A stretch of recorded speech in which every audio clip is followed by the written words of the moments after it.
Sa number 2,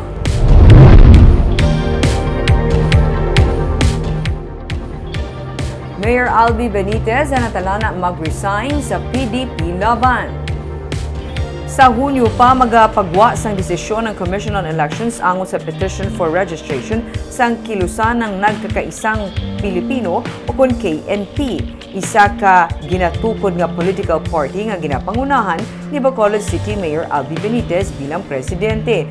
Gani hindi pa man mapat-od sang alkalde ang natalana niya nga pag-file sang resignation sa Partido Demokratiko Pilipino Lakas ng Bayan o kon PDP-Laban. Pila sa mga kaalyado sang alkalde halin sa PDP-Laban na lakip diri gikan sa 18 ka distrito ang magaupod man sa tion nga maaprubahan ang ginatukod nga National Political Party nga naka-align sa Marcos administration. Sunod sa alkalde, nasabat na nila ang kinahanglan sang Comelec and Bank sang ginpatigayon ng hearing sa Mayo 23 para sa registration sa KNP. Ginalauman sa alkalde nga pinaagi sa partido malabot ang pag-ugyon ilabi na sa mga political leaders agud man madula na ang kultura bahin sa political affiliation para sa ikaayo sang pungsod.